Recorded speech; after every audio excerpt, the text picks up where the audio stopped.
Bienvenue dans Smart Bourse, votre émission quotidienne sur Smart for Change pour rester à l'écoute des marchés. Chaque jour, vous nous suivez en direct à 17h à la télévision via vos box et vous nous retrouvez dans la foulée chaque soir en rattrapage, soit en replay sur bismart.fr, soit en podcast sur l'ensemble de vos plateformes d'écoute préférées. Au sommaire de cette édition ce soir, un retour au calme sur les marchés après l'agitation et la déflagration même des dernières séances concernant le compartiment des métaux précieux spécifiquement, avec quelques répercussions, on l'a vu sur la séance d'hier, sur des marchés asiatiques comme la bourse de Séoul, avec l'indice Kospi qui avait pas mal tangué, qui se reprend aujourd'hui, avec d'ailleurs des performances spectaculaires pour les poids lourds qui composent l'indice sud-coréen. Samsung s'est envolé de plus de 10% sur la séance du jour, et les métaux qui ont pour l'instant trouvé un point bas, semble-t-il, au moins temporaire, avec un rebond aujourd'hui pour l'once d'or et l'once d'argent. Pauline Gratel vous donnera plus de détails sur l'ambiance de cette séance et ce retour au calme, semble-t-il, après le marasme sur les métaux au cours des dernières séances. Derrière ce calme relatif, il y a quand même des mouvements importants sur les marchés actions, à la faveur notamment de la poursuite de la saison de publication de résultats. Là aussi, Pauline Gratel vous donnera quelques détails sur les grandes publications du jour, et un marché toujours aussi polarisé, avec une vision toujours aussi radicale sur les entreprises perdantes et les gagnantes de l'IA. On voit qu'on est capable de valoriser, Elon Musk est capable de valoriser sa start-up dans l'intelligence artificielle à 250 milliards de dollars, dans l'opération qui rassemble ses activités entre SpaceX et xAI aujourd'hui. Donc tout va bien pour la valorisation des fabricants de modèles, des fabricants d'infrastructures d'intelligence artificielle. En revanche, toute la partie logiciel, software, utilisation continue de se faire massacrer. C'est une tendance qu'on a vu se développer tout au long de l'année 2025, particulièrement au cours des derniers mois, et qui reste bien en place, avec des baisses majeures pour des fournisseurs de solutions logicielles, notamment destinés au monde juridique. Relix à Londres chute encore aujourd'hui, Wolters Kluwer aux Pays-Bas dévisse également, et puis plus proche de nous, à Paris, on voit une Publicis qui s'effondre de 10% malgré de bons chiffres d'affaires et de bons résultats. Le groupe est vu comme un perdant de l'IA depuis plusieurs mois maintenant. SAP, on l'a vu la semaine dernière, ou encore Capgemini sont encore en baisse aujourd'hui dans cet univers des logiciels. Voilà pour l'ambiance du jour sur les marchés. Discussion à suivre bien sûr avec nos invités de Planète Marché. Puis dans le dernier quart d'heure, nous nous focaliserons sur le thème des convertibles, les obligations convertibles, un marché niche mais qui a connu une très belle dynamique en 2025 avec de très belles performances. Les obligations convertibles qui deviennent par ailleurs des outils de financement de plus en plus importants pour deux thèmes dominants dans le marché: l'intelligence artificielle et la défense. Nous en parlerons avec les spécialistes de l'Union bancaire privée, et le gérant Benjamin Shapiro sera notre invité dans ce dernier quart d'heure de Smart Bourse.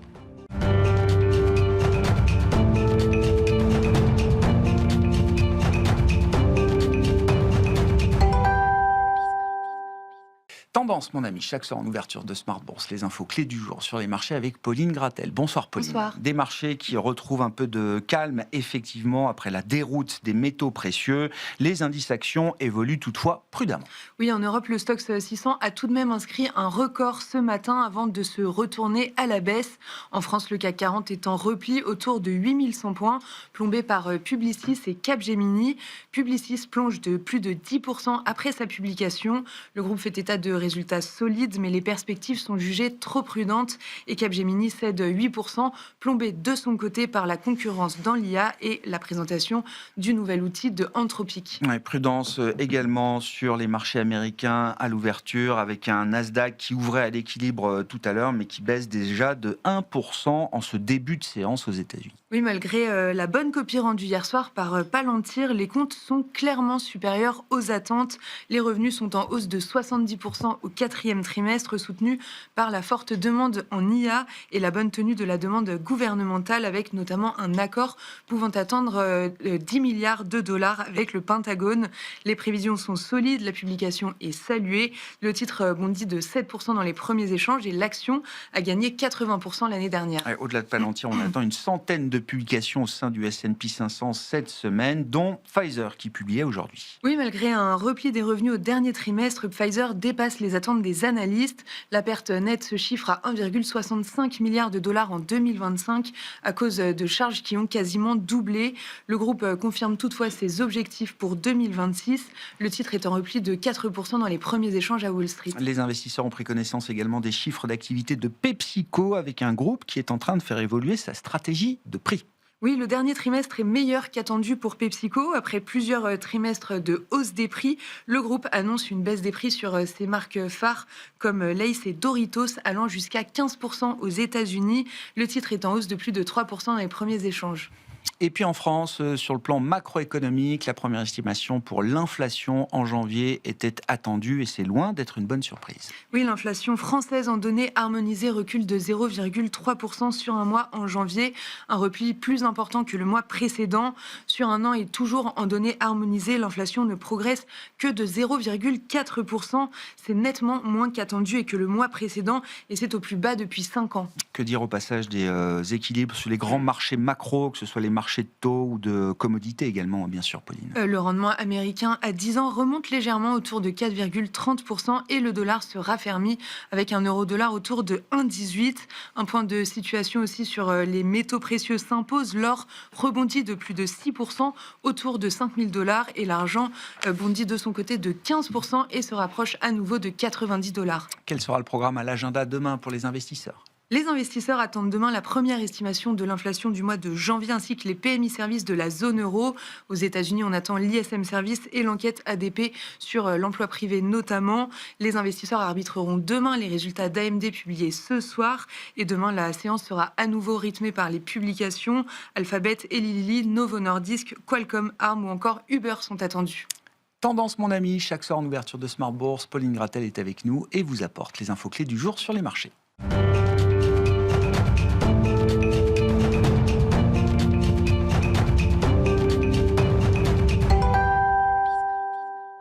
Trois invités avec nous chaque soir pour décrypter les mouvements de la planète marché. Hervé Gouletker est avec nous, Senior Economic Advisor d'Accuracy. Bonsoir Hervé. Bonsoir Grégoire. Notre Hervé nous accompagne, Hervé Guez, directeur de gestion de Mirova. Bonsoir Hervé. Bonsoir Grégoire. Et Benoît Pelloual est également à nos côtés, le directeur des investissements de Natixis Wealth Management. Bonsoir Benoît. Bonsoir Grégoire. Bienvenue messieurs, merci d'être avec nous. Benoît, vous avez travaillé votre Kevin Walsh, donc supposé succéder évidemment à Jérôme Powell sous réserve de la validation du Sénat, mais vu son parcours et j'allais dire son profil académique, le test du Sénat ne sera qu'une formalité, semble-t-il. Que veut Kevin Walsh? Que prône-t-il pour la Fed?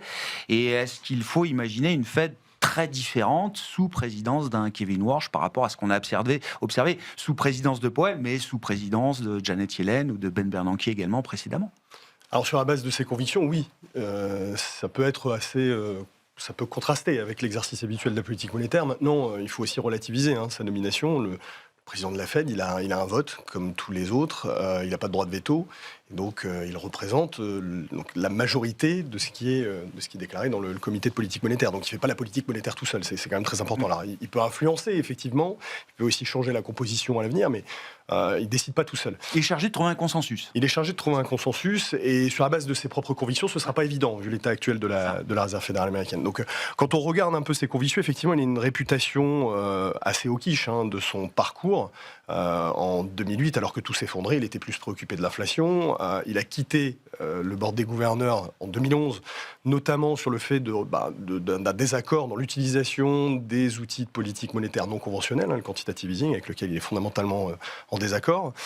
Donc il a cette réputation assez au quiche, mais qu'il a eu tendance à atténuer. Aujourd'hui, il n'est pas contre une baisse de taux, justement.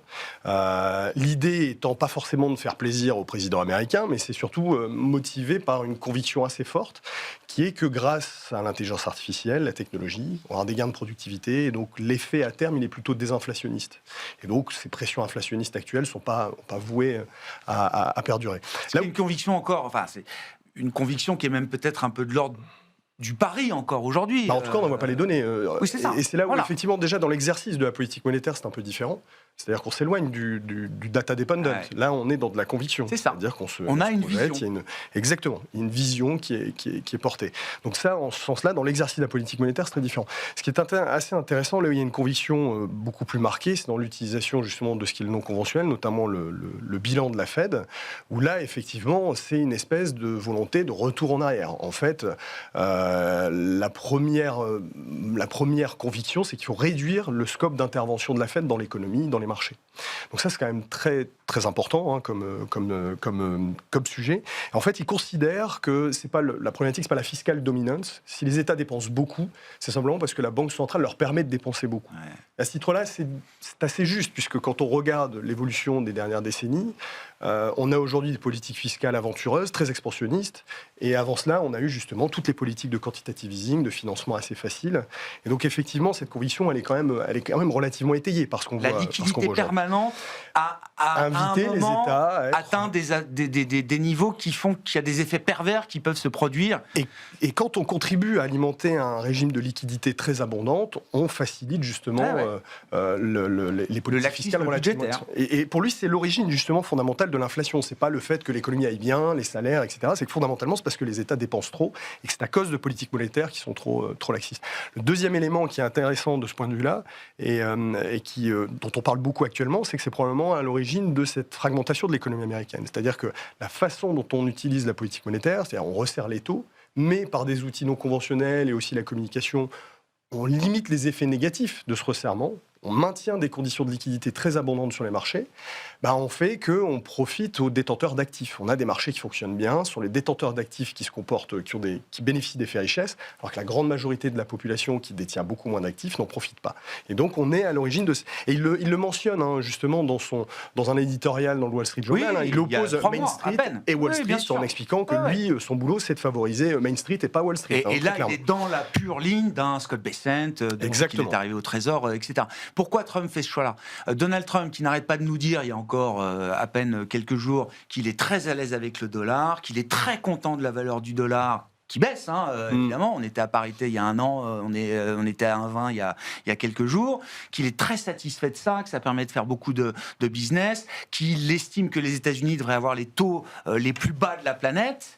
Pourquoi est-ce qu'il fait ce choix qui semble être celui quand même d'un retour à l'orthodoxie, au moins sur le papier ? On verra dans les faits, dans les actes et dans les déclarations publiques de Kevin Warsh au fur et à mesure. Mais si on se réfère au profil théorique, comme vous dites, pourquoi est-ce qu'il fait ce choix-là à ce moment-là, Trump ? En fait, quand on regarde l'ensemble des candidats, je pense qu'il a été privilégié, c'est justement une espèce de crédibilité par rapport à cette dimension risque de perte d'indépendance de la Fed, qui est jouée en partie par le marché, même si c'est très difficile. La peur que le debasement trade prenne vraiment forme et deviennent incontrôlables par son administration. À mon sens, c'est la corde de rappel fondamentale à cette administration.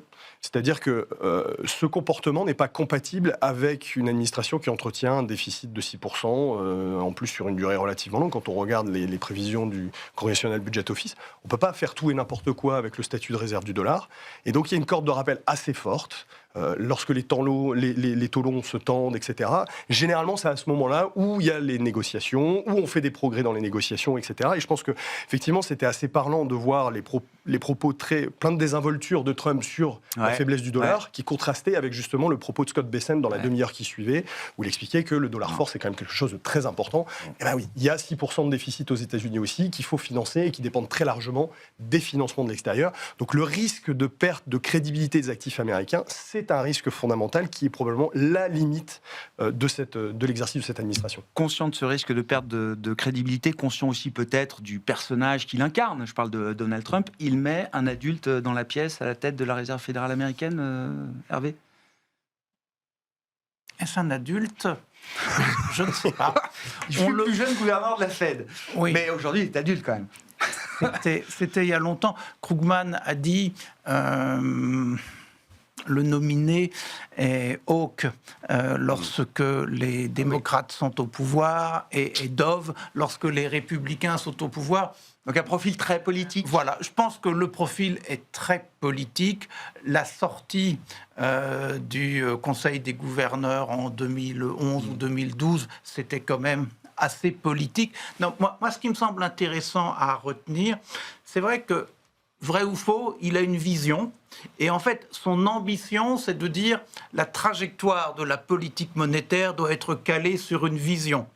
Il faudra que la vision soit partagée et ça implique quand même une question grave. Après, ce qu'il dit, et ça c'est intéressant, il dit, fort du positionnement sur la trajectoire, en fait, la politique monétaire gère le cycle conjoncturel. Elle ne gère pas tout le reste. L'ennui, c'est que tout le reste a des impacts sur le cycle conjoncturel et donc il va se prendre les pieds dans le tapis à un moment quelconque parce qu'il a quand même été nommé par l'administration Trump et l'administration Trump a une préoccupation de court terme et il est grand temps d'agir, c'est que l'économie soit présentable au moment des élections de mi-mandat et dans la présentation de l'économie, il y a peut-être pas un problème de taux court, mais il y a un problème de pente de la courbe des taux. Et donc, il faudra bien que notre ami Warsh se paluche le problème de la pente de la courbe des taux.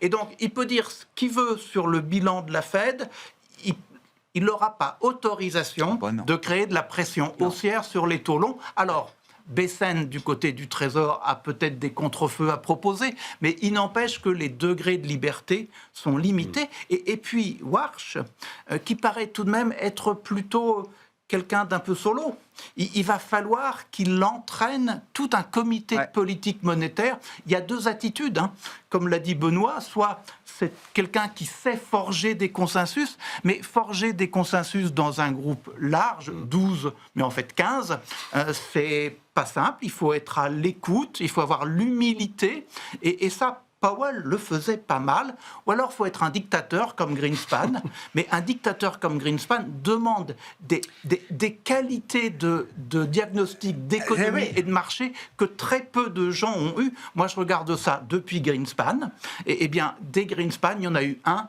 en 50 ans, ou quelque chose comme ça, disons en 40. Et donc, c'est quelque chose qui va être compliqué. Donc, la barre est quand même mise très haut. Pourquoi Trump l'a nommé? Je pense qu'il voulait nommer Bessent. Et en fait, Bessent lui a dit tu peux pas me nommer moi, mais j'ai un petit camarade qui est pas mal, et ce petit camarade, c'est Warsh. Donc en fait, plutôt le bon fonctionnement entre un Bessent et Warsh que Trump a privilégié effectivement après cette nomination. C'est le bras armé en toute indépendance de Bessent, pas le bras armé du Trésor, mais le bras armé de Bessent. Il faut dire que même s'il prône pour une coopération, une imbrication, une coopération, une stratégie beaucoup plus imbriquée entre la Fed et la Réserve fédérale dans le américaine. Contexte actuel, elle est nécessaire. Elle est nécessaire parce que l'état des finances publiques est ce qu'elle est et les enjeux de demain sont importants. Mais il ne faut pas oublier que tous les deux ont eu une formation intellectuelle de macro-stratégie par la même personne. Donc en fait, ils ont le même père intellectuel. Et donc, c'était... là, je ne peux pas vous aider. Dunk Muller. Donc, en fait, il y a... Un des plus grands gérants de hedge funds américains qui a survécu à toutes les crises depuis 40 ans. Bien sûr. Et Druckenmiller dit de Warsh qu'il n'est ni faucon ni colombe. Mais il a une plasticité.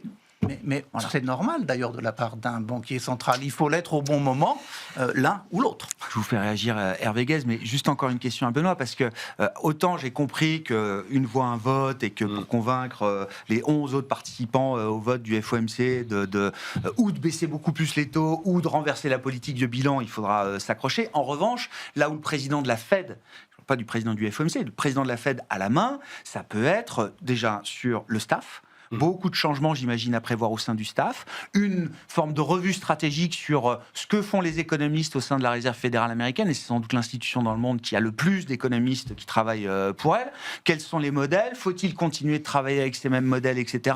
Sur la stratégie de communication de la Réserve fédérale américaine, là aussi, c'est des décisions qui lui reviennent, sans parler de la partie non monétaire, c'est-à-dire tout l'aspect régulation, ou plutôt dérégulation, où là aussi, il peut considérablement influencer l'agenda. j'imagine. C'est probablement une des raisons de sa nomination. C'est qu'effectivement, sur le volet de politique monétaire, il ne faut pas non plus se faire d'illusions, même s'il y a des convictions très fortes. Il fait face à un board avec lequel il doit composer, forger un consensus, et ce sera la difficulté. Mais sur tout ce volet réforme de l'institution, là, il a une liberté d'action qui est assez importante, et justement qui s'intègre dans sa vision. C'est-à-dire que cette volonté de réduire le scope d'intervention de la Réserve fédérale dans l'économie, ça correspond à ça pour pendant de réduire le degré de régulation sur le secteur bancaire. C'est-à-dire que tout son discours, notamment sur la poursuite de réduction du bilan, ça correspond aussi au fait, il en a bien conscience que ça risque de peser sur les réserves des banques, que les réserves des banques ont besoin d'être beaucoup plus importantes qu'auparavant depuis 2008, en gros, depuis le nouveau fonctionnement du marché monétaire américain, et que ça ne peut être éventuellement possible à l'avenir que si on permet de déréguler assez significativement le secteur bancaire. Et donc ça, c'est effectivement un point sur lequel il va pouvoir agir et qui aidera probablement cette administration qui vend cette idée déjà depuis très très longtemps. Hervé Guez, vos commentaires, et est-ce que vous êtes prêt à acheter l'idée que Kevin Warsh à la tête de la Fed, c'est peut-être des primes de terme un peu plus contenu sur les taux américains et un risque de débasement un peu moins fort pour le dollar? À court terme, c'est ce qui s'est passé, puisque ça a été vu comme une personnalité rassurante. Après, je suis tout à fait d'accord à ce que vient de dire Hervé Goulet-de-Coeur. Il a été nommé par l'administration Trump, qui a un agenda, enfin une vision très claire. Les mécanismes de marché, de régulation qui ont été construits depuis la fin de la Seconde Guerre mondiale, c'est fini. Il faut que le politique reprenne le pouvoir. Et donc, c'est ça qu'eux, ils ont en tête. Donc, quels vont être le degré de pouvoir de cette administration en fonction des élections, les objectifs et sa capacité de résistance à cette pression phénoménale qu'a quand même mis Donald Trump sur Powell et qu'il devrait continuer à mettre. Alors après, s'il a un sentiment que c'est la famille qui est au pouvoir, il va se dire qu'il n'aura pas besoin d'être très vocal. Mais l'agenda, en tout cas de l'administration de Trump, lui, il est très clair. C'est on reprend le pouvoir sur l'ensemble des instruments de politique, y compris de politique monétaire. Est-ce que Kevin Warsh sera la bonne personne pour résister à ça? On verra. Il a été nommé peut-être par hasard et il va se retourner. Donc, moi, j'ai pas faut être convaincant. Si on veut baisser les taux, les mettre au plus bas, comme demande Donald Trump, encore une fois, il faut être convaincant face à 11 autres banquiers centraux qui votent également.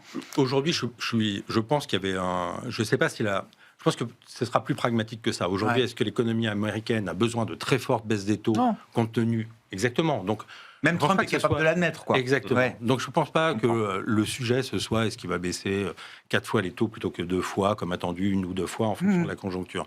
La question est de savoir dans quelle mesure la politique monétaire qu'il mettra en place sera exactement coordonnée avec l'administration de Trump pour servir les objectifs de l'administration de Trump, qui sont moins d'inflation, $1 plus bas, des marchés qui se tiennent fortement. Donc la politique anti-quantitative easing, très bien, mais moi je veux voir ce que ça veut dire concrètement, parce que s'il faut réduire massivement le bilan de la Fed avec des marchés qui doivent rester très élevés, parce qu'aujourd'hui le consommateur américain, enfin l'effet de richesse sur les Américains des marchés est extrêmement fort, et l'administration Trump est très regardante sur les niveaux de valorisation des actions. Voilà. Donc c'est aujourd'hui, je pense que le sujet qui est un petit peu mis sous le tapis, qui est quel est le niveau d'indépendance de la Fed avec une administration qui veut reprendre le pouvoir, on verra dans la durée quel est la part de résistance de Kevin Warsh. Moi, je ne me prononce pas aujourd'hui.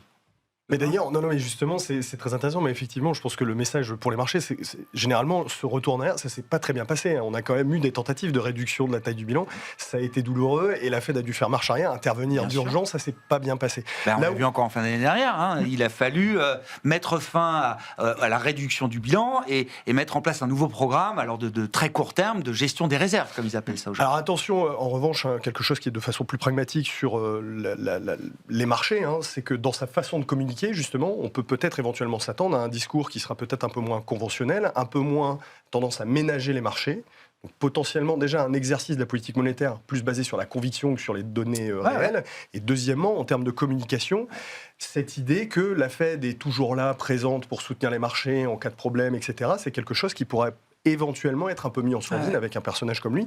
Donc ça, c'est quelque chose qui, en termes de réaction des marchés, peut être quelque chose à suivre avec attention. On verra. Je crois qu'il a une vision quand même de reprendre en main aussi la stratégie de communication de la Fed. Alors ça concerne le chairman qui le sera, mais ça concerne aussi tout le monde. Je crois l'avoir entendu dire dans une interview il n'y a pas très longtemps sur les médias américains.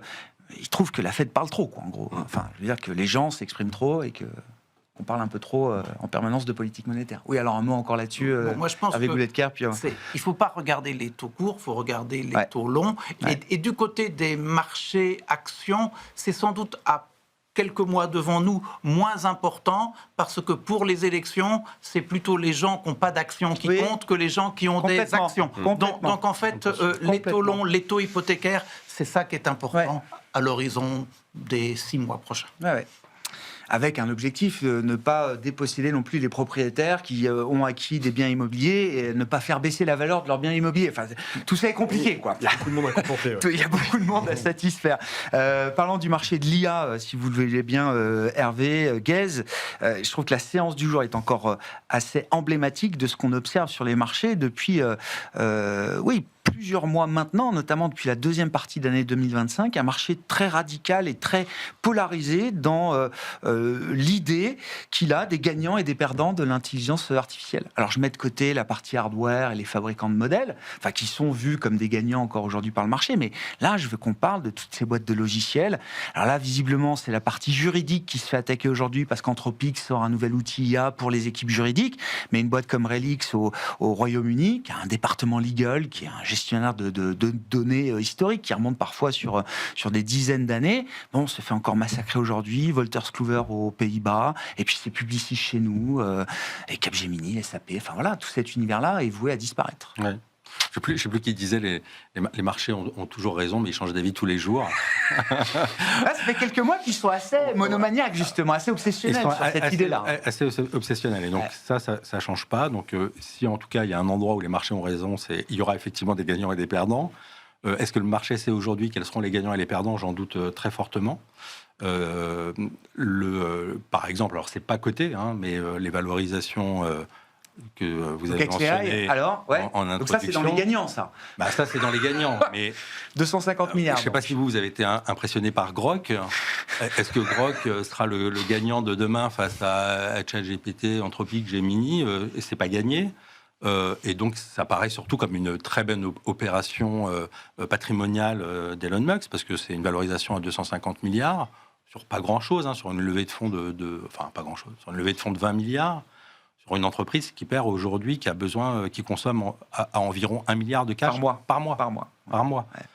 Qu'il va adosser à une entreprise, essentiellement grâce à Starlink, qui génère 8 milliards par an.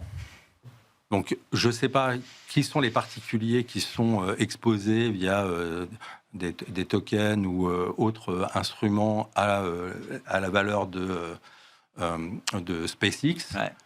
Moi, je m'allégerais de SpaceX si j'étais... voilà, donc c'est une... On verra, il y a peut-être un moment de vérité avec le marché, il y aura un moment de vérité dans 3-4 mois. Aujourd'hui, la capacité de monétisation de cette partie-là, qui est essentiellement dans notre côté, elle est questionnable, et les valorisations, enfin, clairement, on est sur quelque chose où il faut mettre une hypothèse à 5 ans dans lequel on a fait x4 sur les revenus et on est sorti on ne peut même pas dire fois quelque chose puisque c'est des pertes. Il faut être passé à une profitabilité. Inversement, le marché ne regarde plus du tout les résultats, le PE à 1 an ou à 24 mois. De Palantir de Palantir du même côté, mais des entreprises de software ou de logiciels que vous regardez, en disant le sujet, c'est pas quel sera leur multiple de résultats dans 1 an ou dans 2 ans, c'est que leur modèle va se faire disrupter et dans 5 ans, elles seront par terre. Ouais. Il y aura probablement de ça sur certains segments de marché, mais pas très largement, pas aussi largement que c'est dit. Donc oui, je pense qu'il y a de l'exubérance aujourd'hui sur ça, mais est-ce que pour autant les marchés vont changer d'avis demain? Je me garderais bien de dire ça. C'est-à-dire qu'on est vraiment dans une focalisation sur on ne sait pas encore et on préfère attendre de voir que la poussière retombe un petit peu sur comment ces acteurs vont s'intégrer. Je ne pense pas qu'il y ait un rebond massif. Ce qui va rassurer les marchés, autrement dit, ce n'est pas une publication de résultats un peu rassurante. Publicis, c'était très bon. Hein, voilà, ou un petit miss de SAP. Ouais. Le marché n'a pas envie de ça aujourd'hui. Ça. Il questionne la pérennité du business model. Qu'est-ce qui peut renverser ça? Qu'est-ce qui va pouvoir... Vis-à-vis de ça, dans un marché qui est aujourd'hui devenu très retailisé, notamment un marché américain, jouer le rebond et Voilà, je pense qu'il faut... Ouais, je comprends. J'attendrais plutôt inversement. Il y a des segments de marché, on a parlé SpaceX, etc. On a aussi, dans l'IA, des choses assez hallucinantes de valorisation sur les robots humanoïdes. On a l'impression que les robots humanoïdes vont débarquer dans 3 ans, quand on voit le temps que ça prendra encore pour développer ça. Donc je pense que ce mouvement de balancier va plutôt revenir comme ça, c'est-à-dire la déception sur le marché a raison sur le point d'atterrissage en mode il va y avoir de la disruption. Mais on va s'adapter à la trajectoire et aux horizons. Il va trop vite, comme souvent, c'est-à-dire je pense qu'il voit juste sur le fait qu'il va y avoir de la disruption, mais il va trop vite, et donc il va falloir que cette partie d'emballement sur les promoteurs d'IA, robots humanoïdes, logiciels en bout de chaîne, se dégonfle pour que ça retrouve un peu d'allant sur l'économie traditionnelle. Une fois que toutes ces boîtes seront cotées, ce sera plus facile. La vérité quotidienne des prix fait que ce sera peut-être plus facile de vérifier la bonne, le bon point d'équilibre ou la bonne fair value pour alors une Anthropic, une SpaceX, pourquoi pas une OpenAI demain en bourse. Oui, mais bon, c'est une bonne façon, en tout cas, c'est un bon moment pour eux d'introduire. Donc Elon Musk, pareil, qui vise son anniversaire pour l'introduction de l'alignement de Jupiter et Vénus, c'est encore plus précis que ça. Et pourquoi pas C'est pour ça. Oui, c'est le même mois, c'est au mois de juin. Et pourquoi pas? Non, je pense qu'on est effectivement dans une phase qui est exagérée, mais qui peut durer parce qu'elle est plus basée sur qu'est-ce qui va se passer sur les 12-24 mois, mais sur une conviction de disruption à 5 ans, et que ce sentiment bouge. Va prendre probablement du temps. On est dans l'idée que le marché peut parfois être plus longtemps irrationnel que vous n'êtes vous-même solvable. C'est toujours un peu ce moment compliqué pour celui qui pense avoir compris, mais qui se bat face aux autres dans le marché. Il y avait un petit calcul macro qui était fait la semaine dernière par Michel Martinez de Société Générale. Je le salue. Alors, il faut réécouter l'émission, mais grosso modo, l'idée, même en étant un peu conservateur, qu'on va atteindre des dépenses de CAPEX horizon 2030 de l'ordre de 800 milliards de dollars par an. Donc, pour le financement des infrastructures IA, donc des rapports McKinsey, etc., qui s'occupent de faire ce genre de projection. Pour rentabiliser cette masse-là à horizon 2030, il faudrait que la croissance mondiale s'élève de plus d'1 point. Donc on passe de 3 à plus de 4% de croissance mondiale pour rentabiliser tous ces investissements. Donc, ce qui serait quand même un saut majeur. Et je demandais à Michel Martinez la dernière fois que la croissance mondiale avait été supérieure à 4%, je crois qu'il n'a pas su me répondre. Donc, la croissance mondiale supérieure à 4%, oui, ça remonte les à 30 glorieuses, paquet de temps. Oui, c'est ça. Ça remonte à il y a un paquet de temps. Sur les 10 ou 15 dernières années, on ne l'a pas vu. On n'a pas connu ça. Si, on a peut-être connu ça en 21, mais pour des raisons particulières. Oui, 21 effectivement. Oui, le rebond post-Covid. Voilà. Non, vous avez raison. Mais en fait, la croissance folle de l'année 2021. Moi, j'ai 3 réflexions sur le sujet. La première, c'est que sur le marché de l'IA, on focalise beaucoup sur l'offre, les tombereaux de nouvelles offres qui arrivent, alors que ça soit du hard, que ça soit du soft. Et du côté de la demande, c'est beaucoup moins clair, parce que, en fait, les produits d'intelligence artificielle pour les juristes, pour les cabinets de conseil, etc. Il y en a déjà depuis un certain temps, et les avocats, les conseils, ça fait longtemps déjà qu'ils se sont emparés de ces outils. Alors, il y a de nouveaux outils qui apparaissent, et peut-être qu'ils ont mis de l'argent pas au bon endroit, c'était pas les beaux outils, il faut en acheter d'autres. Mais donc, qu'il y ait une réaction très forte, moi je suis un peu étonné parce que, en fait, le processus est engagé. Mais il me semble que lorsque l'on regarde sur l'appropriation par les clients d'outils de la demande, aujourd'hui, ça va pas très loin, c'est hésitant. Et en fait, pour que l'on ait un vrai succès et qu'on ait un potentiel de croissance qui augmente, les chiffres cités par Michel, il faudrait vraiment qu'on ait un meilleur équilibre entre l'offre et la demande, et pour le moment, ce n'est pas le cas. Du côté de la macroéconomie, ce qu'il faut savoir, c'est que la tech aux États-Unis, ça pèse 4 points de PIB. Alors, avant que les 4 points de PIB nous permettent de créer 1 point de PIB supplémentaire, c'est beaucoup, et je pense qu'on n'en est pas là. Et puis, il ne faut pas oublier la question des financements, parce qu'on parle de chiffres vertigineux, mais en gros, il faudrait pour financer les investissements, doubler, tripler le free cash flow des entreprises de la tech. Ah bah on va faire de la dette, Hervé. Alors donc ça va être payé par la dette. Bien sûr. Non mais ça, je suis d'accord que le modèle s'apparente à ça, mais en n'oubliant pas que l'idée que tout ça va se payer par la dette, c'est quand même relativement récent. Jusqu'à l'été dernier, on disait ces boîtes-là sont toutes cash rich et donc c'est extrêmement vertueux. Aujourd'hui, on est en train de dire faudra tout plein de dettes. Alors pour le moment, les conditions d'endettement des boîtes de l'IA sont plutôt bonnes, mais avec tout le monde veut de la dette, Microsoft, Google. Mais avec les tombereaux à venir et l'environnement macroéconomique qu'on vient de décrire, où on a peut-être des soucis sur la partie longue de la courbe, tout ça va pas de soi, sauf à ce que la rentabilité soit vraiment là. On a d'ailleurs franchi le trillion de dollars d'émissions obligataires sur cette année 2026, avec, je crois, quelques jours d'avance par rapport au précédent record de l'an dernier. Et juste un mot encore, pour revenir au software, je crois que le secteur des softwares, c'est une exposition très importante de ce qu'on appelle les Business Development Companies, Benoît, les BDC. Je crois que c'est donc qui donnent accès au crédit privé, au marché de crédit privé pour financer justement l'IA, entre autres. Et c'est 20% d'exposition au secteur des logiciels, pour ces BDC, par exemple. Donc on voit bien le risque de marché qui peut assez vite spiraler si on a un problème quelque part, quoi. Et c'est la nouveauté, effectivement, Hervé a parfaitement raison. On est passé de la phase un peu de la magie autour de l'IA, ça va être génial, tout le monde va en profiter. En fait, on voit que c'est plus compliqué que ça. Il va y avoir déjà, on aimerait bien voir ces gains de productivité de façon tangible se diffuser de façon beaucoup plus concrète.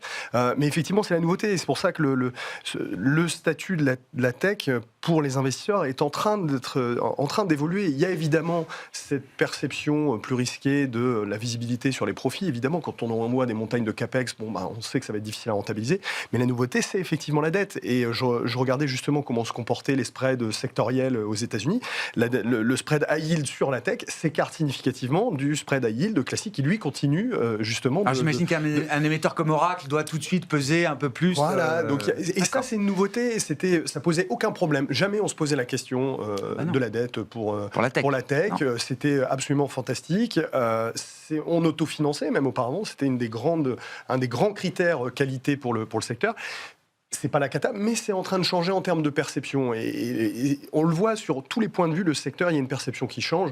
L'intensité capitalistique est beaucoup plus importante. Généralement, sur les marchés, une telle intensité capitalistique, ça ne justifie pas de multiples aussi élevés en termes de valeur. Donc, il y a une migration, un changement d'état d'esprit sur les fondamentaux du secteur. C'est pas dramatique, en fait, c'est le sens de l'histoire. Mais il faut bien l'avoir en tête. En fait, tout le monde ne va pas en profiter de la même manière ou de la même ampleur, en tout cas. C'est en train de devenir des utilities, ou on n'en est pas là encore quand même. On parle de choses très différentes, en fait. On parle de choses très différentes, c'est-à-dire il n'y a pas d'inquiétude, et ça reste vrai sur la partie amont, enfin la partie construction des infrastructures, les puces, les data centers, et là-dessus, la plupart des entreprises sont effectivement et restent en free cash flow. Donc on a la rentabilité de ça, ce qui pourra être fait. Donc ce qu'on est en train de découvrir, c'est que l'IA, c'est pas un secteur, c'est une chaîne de valeur. Et dans cette chaîne de valeur, aujourd'hui, effectivement, le marché pour l'instant continue d'acheter à peu près tout, puisqu'il valorise correctement les acteurs en free cash flow. Je dis correctement parce qu'on est sur des multiples relativement élevés, mais qui n'ont rien à voir avec des données d'exubérance. Et donc sur ces acteurs-là, ce qui peut plutôt prêter à questionnement à moyen terme, c'est plutôt le niveau de marge et de capacité à maintenir le niveau de profitabilité actuel qu'ils ont. Mais il n'y a pas sujet de dette, de financement, de rentabilité des investissements, puisqu'ils vendent des machines à d'autres. Et ils sont en free cash flow. Donc sur ce segment-là, j'ai envie de dire, à terme, c'est plutôt la trajectoire effectivement d'investissement, mais qui reste sur les années à venir extrêmement fort. On en parlera sur la partie souveraineté. Enfin, tout le monde veut y aller. L'histoire du CAPEX, elle est intacte pour l'instant. Elle est encore là. Donc sur ce segment-là, il y a plutôt un consensus de se dire c'est plutôt le niveau de marge qu'il faudra surveiller, mais il n'y a pas de survalorisation ni de risque de dette. Par contre, la partie sur laquelle il y a potentiellement un risque de dette et de marchés finaux et qui va gagner entre les autres, pour l'instant, le marché essentiellement du non-coté l'achète totalement, alors que ce soit des acteurs cotés ou non cotés, mais la grosse partie est non cotée. C'est-à-dire la valorisation d'OpenAI, qui pourrait sembler un peu plus raisonnable que celle de XAI, c'est quand même 2 fois celle de XAI. Mais Voilà, enfin, on est sur des niveaux avec des sociétés qui ont des besoins de financement. Et donc, c'est bien tout le sujet. C'est est-ce que ces tours de table vont pouvoir être accompagnés par le private equity? La dette a pris le dessus. Et donc, évidemment, ils recherchent à lever des fonds en faisant de l'introduction. Le petit grain de sable. Voilà. Donc, on est en train de parler de deux choses différentes dans l'IA. Ma conviction profonde, c'est que le marché a raison, encore une fois, sur le fait, est-ce que la révolution de l'IA est un événement majeur comme l'aura été Internet, etc. Oui. Est-ce qu'il y aura de la disruption dans la façon de travailler? Oui. Est-ce qu'il va y avoir des business models qui vont être au tapis? Oui. Je pense que ça va être une révolution technologique majeure. Là où, encore une fois, comme souvent, le marché son défaut, c'est quelquefois qu'il va trop vite. Donc, je pense que le passage de ça, l'intégration dans les outils de travail quotidien, etc., va prendre quand même un peu plus de temps que ce que le marché semble vouloir valoriser. Et il y aura des phases de déception. Et il y aura des phases de déception, mais par contre, oui, il y a de la distribution. Et donc c'est ça qui est compliqué, c'est de dire qu'aujourd'hui, est-ce que pour sûr, ça devient délirant d'avoir des multiples à 12, 14 fois dans certaines entreprises de services qui sont installées sur une rente qui paraît forte, probablement pour certaines qui pourront intégrer l'IA et continuer à leur servir. En même temps, est-ce que pas à 5 ans, mais à 10 ans, 15 ans, est-ce qu'il ne va pas y avoir des nouveaux entrants avec l'IA? Non, mais c'est pas. Non, mais c'est des vraies questions. Donc ce phénomène d'incertitude. Voilà. Et donc, quand on parle de l'IA, je pense qu'il va falloir apprendre à décomposer la chaîne de valeur de l'IA et pas parler de l'IA de façon générale ou de multiples de façon générale, mais parler de chacun des segments de l'IA. Ouais. Et donc, face à l'IA, il y a la souveraineté européenne. Enfin, la tech américaine, il y a la souveraineté européenne. Mais qui est un bon angle pour rentrer. Un bon angle pour rentrer dans le sujet de la souveraineté. Alors, comment on aborde ce sujet de la souveraineté aujourd'hui? Parce que là, c'est des stratégies et des fonds, ils s'en lancent tous les jours, enfin au moins toutes les semaines à Paris. Des fonds souveraineté, on en voit quand même pas mal, Hervé. C'est quoi comment on s'expose à ce thème-là? Et est-ce qu'il y a une vraie réalité d'autonomie stratégique à l'arrivée pour l'Europe, quoi? Alors, est-ce qu'à l'arrivée, il y aura une autonomie stratégique pour l'Europe? Je me garderai bien de répondre à cette question. C'est bien ce pourquoi on investit, quoi. Évidemment. Mais aujourd'hui, est-ce que l'Europe est un peu elle est en train de vivre un virage, c'est-à-dire elle s'est construite une dépendance de sourcing avec la Chine et d'autres pays émergents, et elle a une dépendance technologique avec les Américains. Elle reste la seule zone qui continue à essayer de croire aux règles multilatérales construites après-guerre. Et donc, elle est en train de découvrir le retour du politique, de la puissance, de la force, de l'affirmation de soi. Donc, si l'Europe doit vivre un moment, une inflexion, c'est maintenant. Donc, de ce point de vue-là, oui, le thème fait du sens.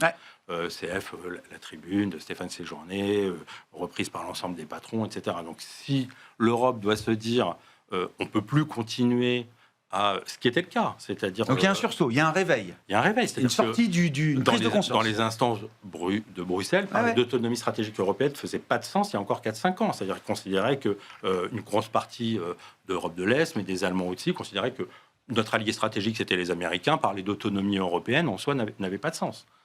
Aujourd'hui, je comprends. On peut déjà une étape franchie. Il y a une étape franchie qui est reposer sur un allié qui fait preuve d'unilatéralisme très fort, qui fait un pivot stratégique vers l'Asie, c'est plus tellement raisonnable. Est-ce que c'est un thème qui peut aller au-delà de la défense? Je vous bouscule un peu, Hervé, je suis désolé parce qu'il ne reste pas beaucoup de temps.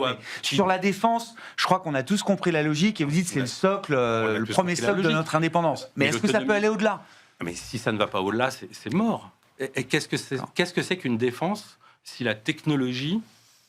vous n'êtes pas autonome sur votre technologie. Si vous dépendez de toute la technologie américaine, à un moment donné, vous ne pourrez pas vous dire non, mais sur la défense, on est indépendant. Enfin, CF, le débat qu'il y a eu avec Starlink sur les datas, mais sur toute la technologie embarquée. Donc, et sur les outils.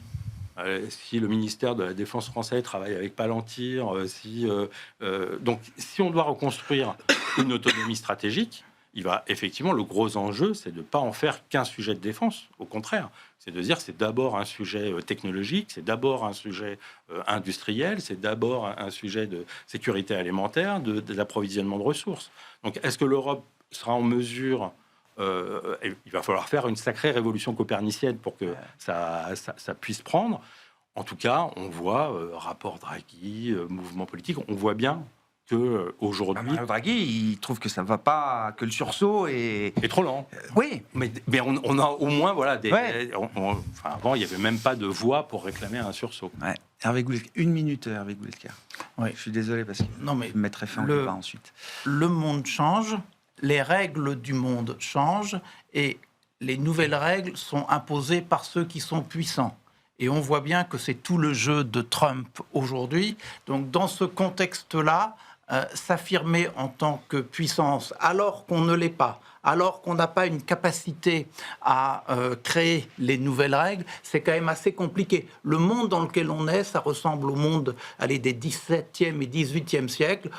On se coalise entre petits, moyens, contre un gros qui nous ennuie. Et donc, l'Union européenne, elle va être bouleversée par des coups des uns des autres et un devoir de répondre à tous ces coups. Est-ce qu'elle va réussir à être assez forte pour s'embarquer dans cette aventure? C'est quand même assez compliqué, sachant qu'une partie des Européens sont dans la nostalgie de l'histoire d'hier et veulent s'y accrocher.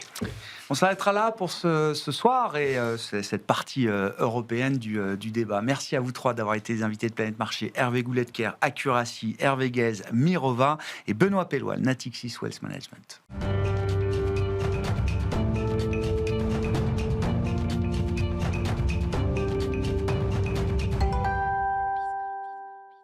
Le dernier quart d'heure de Smart Bourse chaque soir, c'est le quart d'heure thématique. Le thème ce soir, c'est celui des obligations convertibles, enjeux et perspectives pour cette année 2026, pour cette classe d'actifs niche, mais très intéressante et très pertinente, peut-être même d'ailleurs dans le contexte actuel. Nous en parlons avec Benjamin Shapiro, qui est gérant senior, spécialiste des convertibles, bien sûr, à l'Union bancaire privée. Bonsoir Benjamin. Merci beaucoup d'être avec nous. Oui, je disais, classe d'actifs particulièrement intéressante. Est-ce que 2025 a démontré que cette classe d'actifs était intéressante? Est-ce qu'on a eu un marché dynamique du point de vue des émissions d'obligations convertibles? Est-ce qu'on a eu de bonnes performances satisfaisantes, en tout cas à l'arrivée, Benjamin? Alors la réponse est clairement oui aux deux questions, puisqu'en 2025, on a à la fois une année qui a été excellente en termes d'émissions, donc de marché primaire des obligations convertibles. On a eu près de 170 milliards de nouvelles émissions sur notre marché. Donc pour ceux qui ne le connaissent pas bien, c'est un chiffre qui est quasi record. Ça faisait... depuis le début des années 2000 qu'on n'avait pas vu autant d'émissions dans le marché. Dans les obligations convertibles 2020-2021, post-Covid, faisait un peu référence avec des niveaux d'émissions qui étaient très importants. On les a dépassés. Ouais. Donc ça a été une année vraiment marquante à ce niveau-là. Au niveau des performances, c'est la même chose. On a un marché sur l'année 2025 qui était en hausse d'environ 19%. Ouais, donc marché action monde. Ouais. C'est mieux que le marché des obligations convertibles. Des obligations convertibles, ouais. Oui. Alors c'est mieux que le crédit investment grade, que le crédit high yield, ce qui n'est pas étonnant dans ce type d'année. Par contre, c'est même mieux que les actions, ce qui est beaucoup moins attendu, puisque les obligations convertibles traditionnellement font un certain pourcentage de la performance des marchés actions. Et là, si on ajoute même le mois de janvier qui a continué sur la même tendance, donc depuis la fin de l'année 2024, on a une performance qui est de 25% quand les marchés actions montent d'environ 18-19%. Donc ça fait nettement mieux. D'où elle vient cette surperformance des obligations convertibles par rapport aux actions justement sur cette période, Benjamin? Alors elle vient justement principalement du moteur action des obligations convertibles, et ça c'est important à comprendre, qui est différent du marché actions classique, puisque les actions du monde des obligations convertibles ne sont pas tout à fait les mêmes. On n'a pas les plus grandes capitalisations du marché, donc les Magnificent Seven typiquement ne sont pas présents dans notre marché. On a une taille moyenne de société qui est plus faible et on a des biais à la fois sectoriels et thématiques qui ne sont pas les mêmes que le marché action.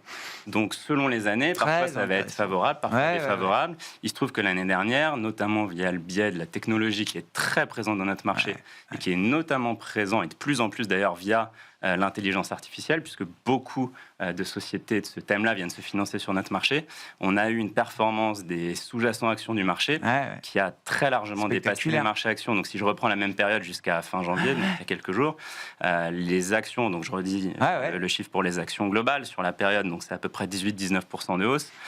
Les actions du marché des convertibles, c'est 35%. Donc c'est presque 2 fois la performance du reste des marchés actions sur cette période. C'est ce que je disais en introduction de l'émission tout à l'heure. Oui, effectivement, ces instruments, ces obligations convertibles deviennent des instruments centraux, en tout cas important du financement de 2 thèmes majeurs du marché, l'IA et la défense. Mais l'IA étant peut-être le premier d'entre eux, Benjamin, que représente justement la tech et l'IA dans ce marché des convertibles aujourd'hui là? Voilà, il y a plusieurs analyses de recherche qui ont été faites là-dessus. On va estimer aujourd'hui qu'on est un peu au-dessus de 20% du marché des obligations convertibles qui est assez directement lié à l'intelligence artificielle. Ça se retranscrit via beaucoup de secteurs et beaucoup de types de sociétés, parce que l'IA, c'est pas seulement de la technologie.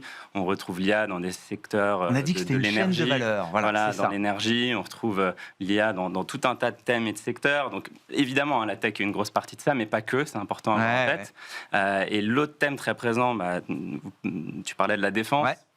Mais j'ai envie d'élargir un peu, je dirais qu'il y a le thème de la souveraineté en général, qui est aussi présent dans ce marché-là. La défense est un aspect. On a vu des sociétés comme Rheinmetall, qui est très connue, une société française, Excel Technologies, un peu moins connue, qui est venue aussi sur notre marché en septembre et qui a augmenté la taille de sa souche assez récemment en janvier. Et on a aussi des sociétés aux États-Unis, donc sur le thème de la souveraineté, qui ont émis dans des secteurs complètement différents de la défense. On peut penser notamment à une société comme MP Material. C'est un cas très intéressant puisque c'est une société qui détient la seule mine de terres rares d'une taille importante. Significative. Donc c'est une des mines les plus importantes du monde, mais c'est surtout la seule aux États-Unis. Donc on imagine bien, vu les sujets géopolitiques du moment, que c'est une société qui est très poussée par l'État américain pour se développer. D'ailleurs, l'État américain a pris une participation dans cette société, a signé une série de contrats justement pour que la société puisse développer son activité, parce qu'il y a évidemment un sujet d'indépendance des États-Unis stratégique. Bien sûr. On peut penser à une autre société, Centrus Energy, qui fournit de l'uranium enrichi. Là aussi, les États-Unis veulent devenir indépendants par rapport à d'autres géographies.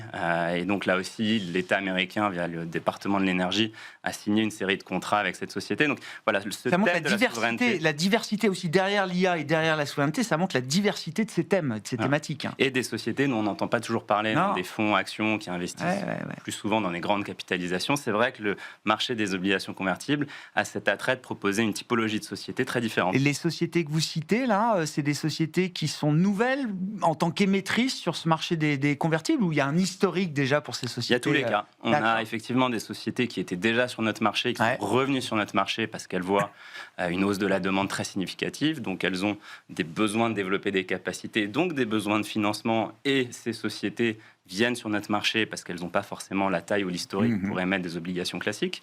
Parfois, elles font les deux d'ailleurs. Parfois, les obligations convertibles sont seulement vues comme un outil de diversification.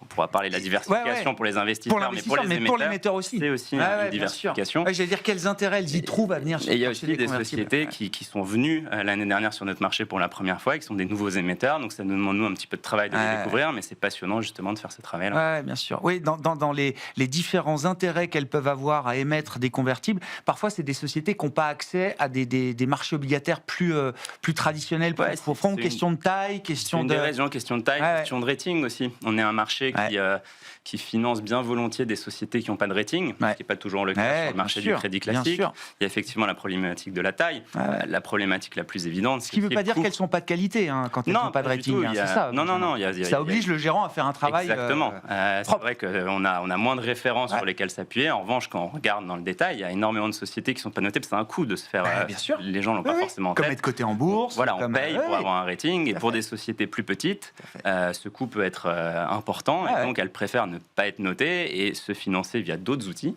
Et les obligations convertibles en font partie. Et c'est une des spécificités du gérant convertible, c'est qu'il va être très habitué à étudier la qualité de crédit d'une société qui n'est pas notée par les agences de crédit. Bon, pour l'investisseur, alors repartons des performances effectivement de 2025, mais au-delà de la performance, pour l'investisseur, quel est l'intérêt comment on s'expose aux convertibles? Alors à travers des fonds gérés par des professionnels, j'imagine, mais c'est dans l'idée d'une allocation, qu'est-ce que ça peut représenter et qu'est-ce que ça apporte à une allocation d'actifs un peu globale, un portefeuille un peu global pour un investisseur? Alors c'est vrai qu'on recommandera plutôt à des investisseurs d'investir via des fonds, parce que l'investissement en direct dans des obligations convertibles est compliqué pour un investisseur investisseurs, notamment particuliers.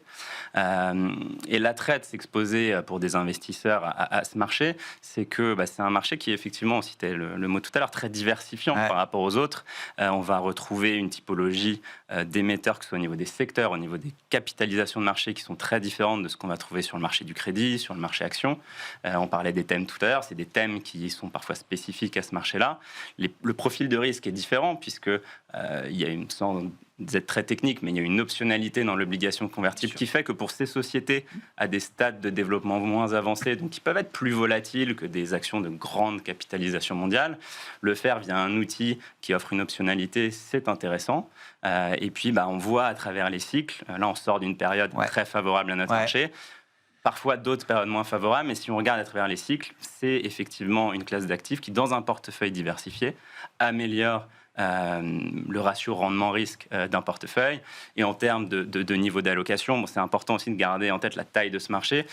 Alors quelques centaines de milliards, il a cru là récemment avec beaucoup d'émissions, mais on est sur un marché qui au total représente maintenant entre 500 et 550 milliards de dollars. Donc ça reste un petit marché à l'échelle mondiale, marchés mondiaux. Et donc on va avoir des allocations, quand on parle à nos clients, qui sont de l'ordre de quelques pourcents. On dépasse rarement les 10% d'allocation aux obligations convertibles dans un portefeuille. La dette américaine, c'est plus de 30 000 milliards de dollars de marché. Non, mais pour donner d'un extrême à l'autre, d'un extrême à l'autre.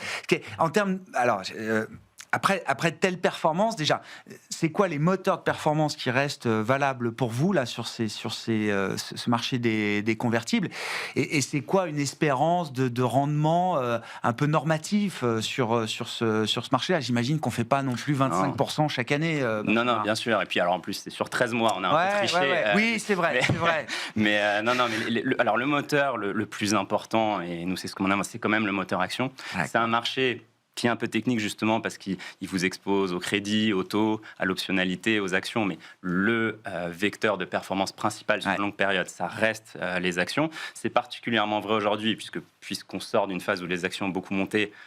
L'optionnalité va vers le monde action dans la classe d'actifs, donc le niveau de sensibilité au marché action a eu tendance à augmenter, donc c'est le moteur à avoir en tête. Les thèmes dont on a parlé tout à l'heure, ça va être effectivement des vecteurs de performance potentielle, si les tendances qu'on a vues ces derniers mois et trimestres continuent. Et en termes de niveau de performance, évidemment, on n'est pas sur une classe d'actifs qui a vocation de manière structurelle à offrir des performances proches des 20%. Habituellement, on va dire que c'est une classe d'actifs qui peut délivrer des performances proches des 10%, en moyenne annualisée sur longue période, ce qu'on en mauvais anglais, single digit. Bon, et puis pour finir, et c'est important pour vos métiers, j'imagine, un vrai marché où la gestion active, la gestion de conviction a tout son intérêt, j'imagine. C'est beaucoup plus dur de battre des indices dans l'univers action sens large. Là, j'imagine que le picking, la sélection, redonne vraiment de la valeur à la gestion active. Oui, c'est encore plus vrai après l'année qu'on vient de traverser. Il y a de plus en plus d'émissions, le marché grandit, donc c'est vrai que ça crée un vaste univers pour faire notre travail de bond picking. Donc, c'est effectivement passionnant. C'est un univers qui, effectivement, représente des opportunités sur des sociétés peu connues. Donc, dès que vous avez des capacités en termes d'équipe à faire un travail particulier sur ces sociétés les moins connues, ça peut potentiellement générer de l'alpha. Bien sûr. On peut retrouver aussi ça dans les actions via des small mid-cap. Oui, c'est pas complètement. Il y a des pôles de marché où il y a des inefficiences, de l'asymétrie, etc. C'est vrai que notre marché permet ça. Et il est particulièrement passionnant dans un moment où c'est vrai qu'on a la chance d'avoir un marché qui offre les thèmes séculaires dont on parle le plus en ce moment. Donc c'est vrai que c'est particulièrement intéressant de faire ce travail ces derniers temps. Merci beaucoup Benjamin. Merci d'être venu nous parler de votre métier de gérant d'obligations convertibles et de ce marché des obligations convertibles en général. Vous êtes gérant senior à l'Union bancaire privée. Entretien que vous retrouvez bien sûr en replay sur bismart.fr ou en podcast sur l'ensemble de vos plateformes préférées.